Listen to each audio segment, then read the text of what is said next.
At the core of narcissist paradoxical nature lies none other than their greatest fear, a fear of vulnerability in any shape or form, or to put it bluntly, the fear of there being just another person. Because narcissists don't see in shades of gray.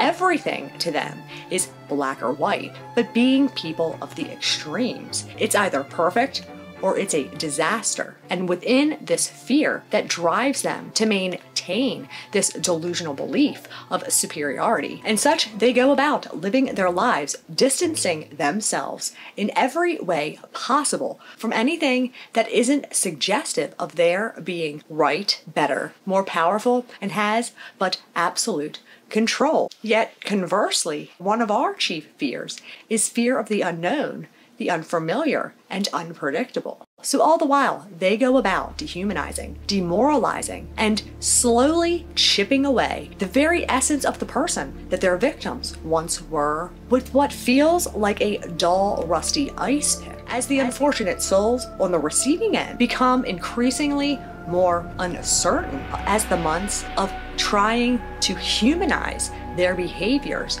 turn into years of hoping to find some sort of valid explanation to help make just even the slightest bit of sense, as perhaps that would slow down the speed of the whirlwind of thoughts racing around their mind as if they were in the Indy 500, unbeknownst to them of the chaotic irony that the collision of these two fears has them spinning around and around on a quest for answers that are never going to come. But what really throws the monkey wrench in this hot mess of chaotic irony is from within those who have never had the misfortune of going toe-to-toe with a narcissist. Unlike their victims, aren't spent spinning in circles trying to humanize pure evil. Oh no, much to the contrary, they don't believe that anyone could be truly that evil or morally fucked. Legitimately don't have the imagination to allow them to do so, or have taken the notion that the only way anyone ever gets involved or remains in one of these toxic situations stems from their being codependent or having had a low sense of value or worth to begin with. Otherwise, they would not have been so easily fooled. When in reality, narcissists don't just seek out or prey on the wounded, as what puts you at greater risk of getting lured in to their vortex isn't a matter of being weak, but rather a matter of being naive, and thus trying to avoid what they fear above all else. In essence, actually only puts them at a much higher risk falling into the narcissist trap, which is precisely what the narcissist wants. But this danger is actually far more serious than one realizes, because it's almost impossible to warn them of even the teeniest little bit of danger ahead, let alone try and get them to be able to grasp the actual degree of seriousness to it, because it is one son of a bitch to get your head wrapped around the idea of, and is one of those things where seeing is believing. But even after you have looked pure evil square in the eyes, does not necessarily make it any easier to grasp, because it is almost like being in some kind of horror rendition of Mary Poppins. You see, every target that a narcissist takes on has an element of knowing who they are. Replace that with uncertainty and doubt. Snap! You've got yourself a twisted game. Controlling their every move is now but a piece of cake, a lark, a spree, as the narcissist can finally see. Just a spoonful of confusion helps their delusional world go round. And let me tell you, it is confusion at its finest. There are no ifs, ands, or buts about it. Narcissists go out of their way to intentionally strum up confusion in others, as it is their insurance policy of keeping their dirty little secret safe. Fantasyland islands revolving door of supply remain open for business. That unfortunately, there is nothing we can do to prevent them from continuing to try, to pull the wool over the eyes of the world, or shake them off of their delusional ride over yonder in fantasy land, where somehow they manage to go about acting like Satan, yet perceiving and portraying themselves to be more saintly than Jesus Christ, any more than we can predict or pinpoint an exact cause as to why one develops this disorder that inevitably turns a human into pure evil. But here's the thing, not all of the confusion comes directly on behalf of the narcissist themselves. Some of this confusion actually stems from our unknowingly getting in our own way, so to speak. But do not let this fool you, as this is actually a good thing, because though we cannot prevent them from continuously trying to brain fuck you into the pavement, but we can protect ourselves by being more consciously aware that we as individuals, as well as society as a whole, subconsciously do that create these booby traps for ourselves and others unknowingly, by knowing what they are and why we do them and how they're adding to the confusion of these nonsensical creatures, and by default enabling them to carry on destroying lives one after the next. Which takes us to booby trap numero uno. That saying about how sometimes the truth hurts is the understatement of the century, making it completely understandable why sugarcoating this heinous abuse seems like perhaps a good idea. Many of things in this life, having a little extra sugary coating doesn't hurt anyone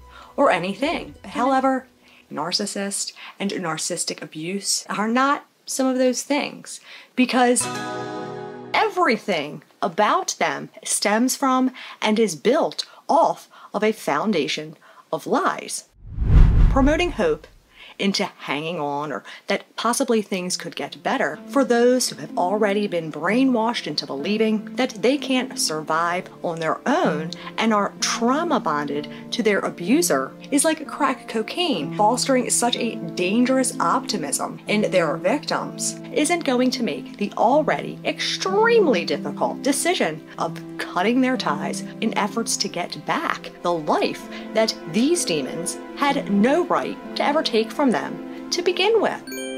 It misleads society of the severe impact that narcissistic abuse has on others, coming from institutions, psychiatrists, therapists, educators, and other authoritative figures. Whether or not this misleading was out of good intention, as to not want to evoke fear or wanting to adhere to political correctness, social norms, or even if it was through outright ignorance, they all still have profound implications. Leads to unintentionally invalidating the victim's experience, enhances the misunderstanding within society about narcissists, and eliciting pity on the narcissist simply for having a mental illness or personality disorder, and completely overlooking the malevolence and maliciousness in their behaviors, wrongdoings, and psychological torture they are bestowing on others. No one wants to come out and say, nope, these people are not going to change, when the reality is, right now, today, as it currently stands, there is no cure for narcissistic personality disorder, or a way for them to legitimately, sincerely make continued, ongoing, honest change where we are with it right now. Because as long as they have one person enabling them, well, then they will not even but consider thinking about their needing changing, because their disorder works for them. They have zero desire to change, and you cannot help anyone, personality disorder or not, if they do not want or are willing to help themselves. Period. Waiting around trying to reason with the unreasonable is only going to prevent the day you getting your life, your sanity, and your freedom back from ever coming along with it. To which takes us to booby trap number 2. In our constantly trying to figure out the things that they say or do from the same context or framework that we go about doing the things that we do. And all that does is creates a bigger labyrinth of confusion and more rabbit holes to fall into. And ultimately all comes down to not wanting to face the reality of all of it, because it sucks. It fucking sucks balls. But as much as it sucks, there's nothing that you can do to change that or to get your life back. You aren't willing to help yourself, because you cannot save them. You cannot help them, but you absolutely can help you. That is the only person that you can help, and that's the only person that ultimately is going to help you. Because if there's one thing that a survivor of narcissistic abuse can do, rationalize to ourselves their ludicrous and outlandish behaviors, as well as an excuse for everything as to why we can't leave, due to the fundamental betrayal being unlike anything else you have ever experienced. Which is understandable, but being understandable doesn't begin the process of healing. And really, biggest irony in all of it, being on the receiving end of such evil and in the knowing of what it truly feels to be utterly alone. And from your trying to make sense of all the hoopla that comes along with it, you no choice but to start looking inward, and through mindfulness and self-reflection, and beginning to do the things that you enjoy doing, that in turn boost your confidence and your self-esteem. And through self-awareness and reflection, bit by bit, remembering who you are, makes you truly recognize importance and value things like appreciation and gratitude. And with this comes humility and a want and a will to help others. And in doing so, allows you to heal more. And the more survivors come forward and share their stories, the more it will help others be able to see. Because what is a burden to one is borne lightly by many, and with numbers comes a sense of unity, and with unity then comes a sense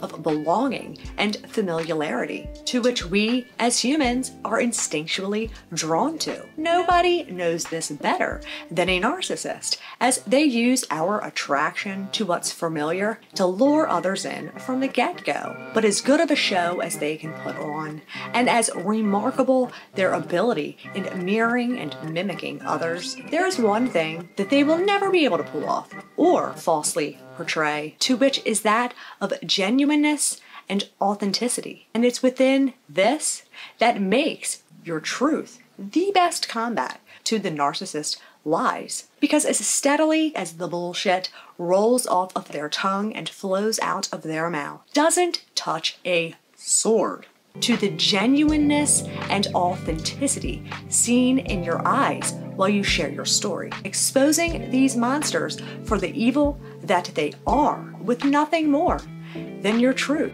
They are gallivanting around, portraying themselves as being better than all the Greek gods, is nothing but a big old crock of bullshit. There's no authenticity in anything that these people do. Nothing. Zero, zilch, squat. And they will continue going about burning their bridges and treating people like shit, because they are not going to change. Their day will come when they have burnt all their bridges. No one there to clean up their messes or enable them to continue. And you will no longer give a single fuck, because you have already gotten back your life, your sanity, and your freedom. And the best thing that you can do is pack your shit and then giddy up and run like a cheetah with your ass hair on fire into the opposite direction of these demonic creatures, because nothing good comes from staying, and you truly are worth and deserve so much more. Focus on you. Fuck the narcissist.